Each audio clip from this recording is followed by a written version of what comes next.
Setiap tahun, dunia mengarahkan pandangannya ke sebuah kota kecil dan tenang di pegunungan Alpen Swiss, Davos. Dilihat dari luar, tempat ini tampak seperti negeri dongeng musim dingin. Namun sebenarnya, ini adalah titik pertemuan bagi orang-orang paling kuat dan terkaya di planet kita. Kepala negara, pengusaha miliarder, CEO raksasa teknologi, dan tokoh-tokoh puncak media. Semuanya berkumpul di sini untuk pertemuan tahunan Forum Ekonomi Dunia, atau WEF. Agenda resmi mereka selalu terdengar mulia, memperbaiki keadaan dunia, memerangi perubahan iklim, mengurangi ketimpangan. Namun, di balik pintu tertutup itu, jauh dari kamera dan pandangan publik, apa yang sebenarnya sedang dibicarakan bagi masa depan kita? Dalam beberapa tahun terakhir, sebuah konsep yang bocor dari pertemuan-pertemuan ini telah mengguncang seluruh dunia, riset besar, atau The Great Reset. Dan bersama dengan konsep ini, muncul sebuah slogan yang mengerikan, Anda tidak akan memiliki apa-apa, dan Anda akan bahagia. Kalimat ini, bagi banyak dari kita, terdengar seperti petikan dari novel distopia. Apakah ini sebuah janji, atau sebuah ancaman? Apakah ini rencana untuk menjadikan dunia tempat yang lebih baik? Atau ini adalah pertanda dari transfer kekayaan dan kekuasaan terbesar dalam sejarah, sebuah tatanan dunia baru yang dikelola oleh elit global. Hari ini, kita akan masuk ke balik layar. Kita akan mencoba memecahkan visi Klaus Schwab, pendiri Forum Ekonomi Dunia, agenda nyata di balik, riset besar, dan kode-kode masa depan yang sedang dipersiapkan bagi kemanusiaan. Jika Anda sudah siap, pengaturan ulang dimulai sekarang. Di pusat cerita ini ada satu nama, Klaus Schwab. Ekonom Jerman yang mendirikan Forum Ekonomi Dunia pada tahun 1971. Schwab adalah sosok yang sangat berpengaruh dan memiliki koneksi luas yang telah berada di pusat urusan global selama beberapa dekade. Visinya didasarkan pada gagasan bahwa masalah terbesar saat ini, perubahan iklim, pandemi, krisis ekonomi, tidak lagi dapat diselesaikan oleh satu negara saja. Menurutnya, masalah global membutuhkan solusi global. Nama dari solusi ini adalah kapitalisme pemangku kepentingan. Kedengarannya teknis, tetapi pada intinya mengandung ide yang radikal. Menurut model ini, sebuah perusahaan tidak hanya bertanggung jawab kepada pemegang saham atau pemiliknya saja. Perusahaan juga bertanggung jawab kepada karyawan, pelanggan, masyarakat, bahkan planet itu sendiri.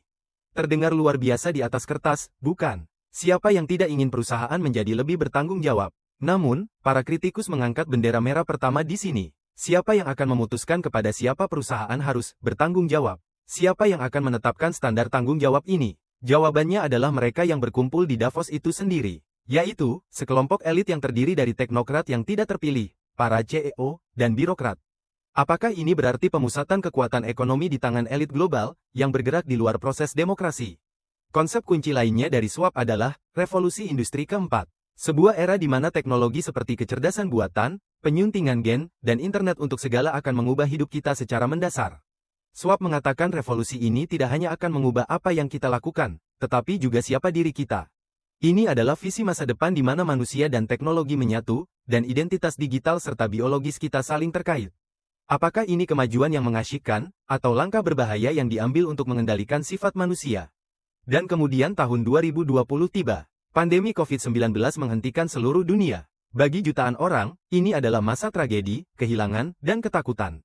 Namun bagi Klaus Schwab dan Forum Ekonomi Dunia, ini juga berarti sesuatu yang lain, sebuah jendela kesempatan yang unik. Segera setelah pandemi, pada Juni 2020, WEF secara resmi mengumumkan inisiatif riset besar. Waktunya sangat tepat. Dalam kata-kata Schwab sendiri, pandemi menunjukkan kepada kita bahwa sistem lama kita tidak lagi cocok untuk dunia baru, dan menawarkan kesempatan unik untuk memperbarui, memikirkan kembali, dan mengatur ulang semua aspek ekonomi dunia, kehidupan sosial, dan kebijakan. Jadi, apa yang ingin mereka atur ulang? Menurut mereka, rencana itu didasarkan pada 3 tujuan utama. Pertama, mengarahkan pasar untuk menghasilkan hasil yang lebih adil. Ini berarti pajak yang lebih tinggi, pajak kekayaan, dan intervensi pemerintah yang lebih besar dalam ekonomi. Kedua, memastikan bahwa investasi diarahkan tidak hanya pada keuntungan, tetapi juga pada tujuan baru seperti hijau dan berkelanjutan. Ketiga, menggunakan inovasi yang dibawa oleh revolusi industri keempat, terutama kecerdasan buatan dan teknologi digital, untuk kepentingan publik. Slogan terkenal itu juga muncul sebagai bagian dari visi ini. Dalam sebuah artikel yang diterbitkan di situs web WEF, sebuah skenario masa depan untuk tahun 2030 digambarkan. Dalam skenario ini, seorang warga berkata, "Saya tidak memiliki apa-apa. Saya tidak punya mobil, saya tidak punya rumah, saya tidak punya pakaian atau peralatan. Semuanya telah berubah menjadi layanan." Ini adalah bentuk akhir dari ekonomi berbagi. Sebuah dunia di mana Anda memiliki akses instan ke segalanya, limbah berkurang, dan dampak lingkungan minimal. Kedengarannya seperti utopia, Tapi utopia ini memiliki sisi gelap. Jika Anda tidak memiliki apa-apa dan harus menyewa segalanya, Anda menjadi sepenuhnya bergantung pada perusahaan dan platform yang menyediakan layanan ini untuk Anda. Mereka yang menetapkan harga, mereka yang menetapkan aturan, dan jika Anda bertindak tidak sesuai dengan sistem, mereka dapat mencabut semua layanan dasar ini dari Anda hanya dengan menekan satu tombol. Kepemilikan adalah salah satu batu penjuru kebebasan. Di dunia di mana kepemilikan menghilang, dapatkah kita berbicara tentang kebebasan sejati? Sejak riset besar diumumkan, hal itu memicu tsunami teori konspirasi. Para kritikus berpendapat bahwa ini adalah rencana elit global untuk membentuk kembali dunia demi kepentingan mereka sendiri. Jadi, apakah kritik ini hanya paranoia, atau apakah langkah-langkah nyata sedang diambil untuk mewujudkan visi ini?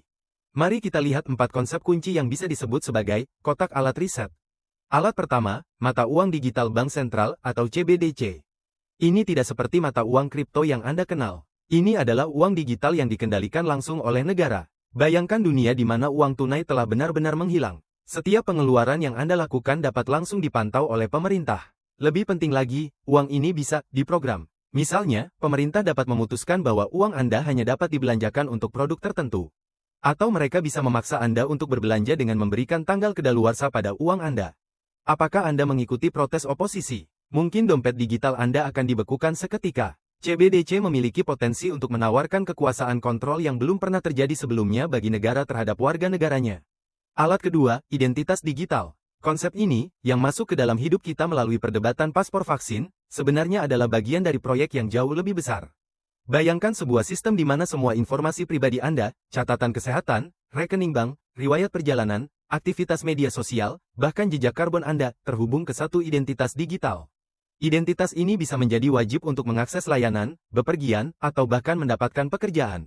Apakah ini teknologi yang memudahkan hidup, atau langkah pertama menuju sistem kredit sosial versi global seperti di China?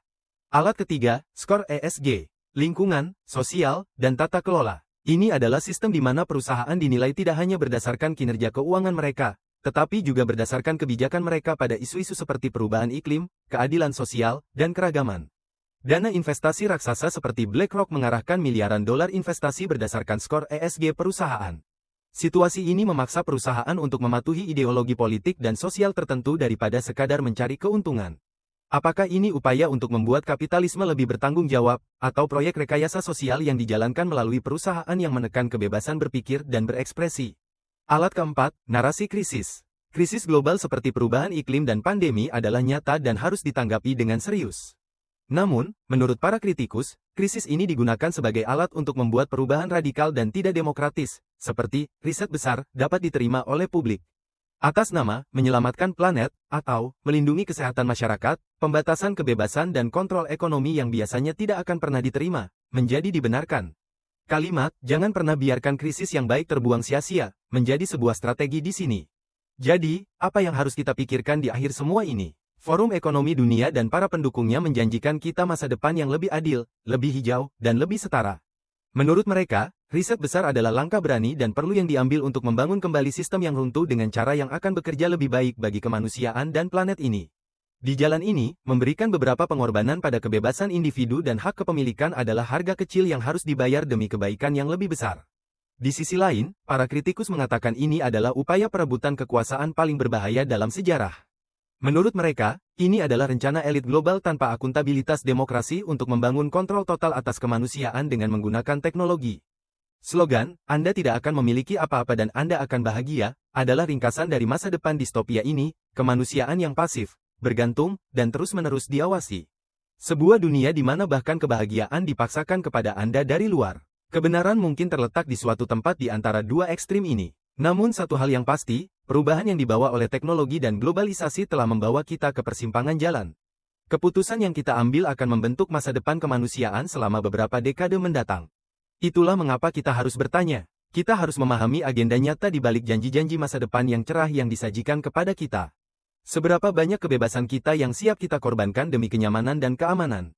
Kita harus mengawasi lebih cermat dari sebelumnya siapa yang memegang kekuasaan dan bagaimana mereka menggunakannya. Karena, riset besar, bukan sekadar konsep abstrak yang diperdebatkan oleh para ekonom dan politisi. Ini adalah tentang properti Anda, privasi Anda, uang Anda, dan pada akhirnya, masa depan Anda. Tombol riset sudah ada di atas meja. Pertanyaan sebenarnya adalah, Siapa yang akan kita biarkan menekan tombol itu, dan ketika mereka melakukannya, dunia seperti apa yang akan dimuat? Keputusan ini ada di tangan kita semua.